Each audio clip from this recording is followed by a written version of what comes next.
Bugs. What the first thing that comes to mind when you hear this word? If insects, then you come to the wrong channel, but you're in the right place if you think about the Deathwing from GTA 4, Nuclear Gandhi, which by the way turned out fake, or maybe the flying kites from Assassin's Creed Unity.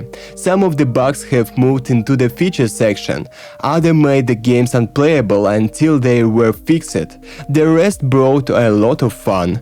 It feels like bugs always been in games, but nowadays developers release extremely raw projects, the numbers of bugs in which exceeds hundreds. Was it better before? Were games so buggy before? Today we will try to find out. I'm traveling back in time specifically to 1992 in a discussion of the game Populous 2.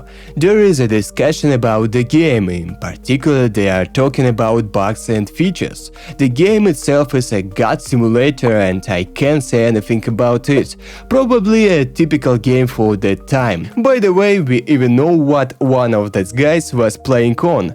It's an Amiga 3000, a computer like that. It is interesting that if I managed to find the word combination game bugs in 92, the word combination game glitch gave out nonsense up to the interval of 2004-2005. And here we see the very first videos with glitches and bugs in games on YouTube. If I'm not mistaken, the first video in this category can be considered the video Gran Turismo 4 bug, and here is a compilation of funny bugs from 2008. At the end there is a link to the After Ocean and the site freakycity.org. It's a pity that with the help of the Wayback Machine you can't see what was there. So there have always been bugs in games? Well, of course, and not only in games. Were there a lot of them on release? It is impossible to say exactly, because we must understand that digital copies of games on which it is easy to upload patches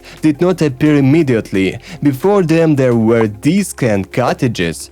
How can you imagine fixing bugs on a cartridge? Unless only to release a new batch with a new version of the game. It turns out that the developers had no right to make a mistake and the games had to be tested. As an example, patches for consoles become widely available only with Xbox 360 or PS3. Before that, bugs were fixed only in rare releases or compilations. Also, modern games are much more complex technically and larger scale compared to games of the past, and this is another aspect that affects the final product. Today pre-orders, season passes and early access dominate, which encourages the release of raw games for the sake of quick monetization.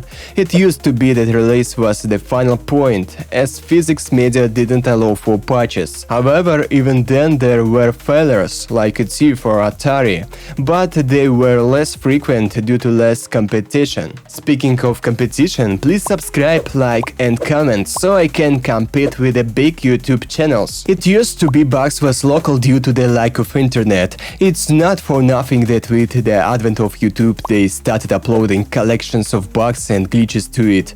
Now social network streams the same YouTube instantly make bugs public, creating the illusion that there are more of them. It turns out that it is impossible to find out for sure whether there are more bugs, because let's say in 19th there were 100 players per one bug, due to the small community and the lack of opportunity to send a bug report.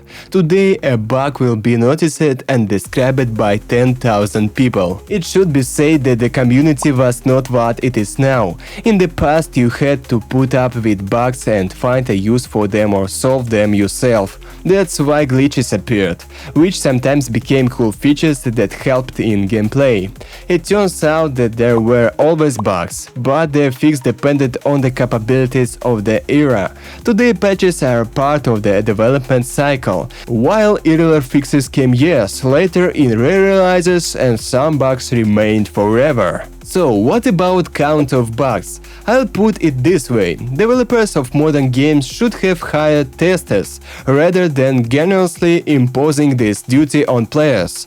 If I was paid every time I found a bug, I would be sunbathing on my private yacht instead of recording this video. The video has come to the end. I ask you to be active under the video. You can check the link under it. Support with a coin. Subscribe to the Telegram channel so I can advertise to you some things, and you can also listen to my music. Maybe I will soon start to release something again.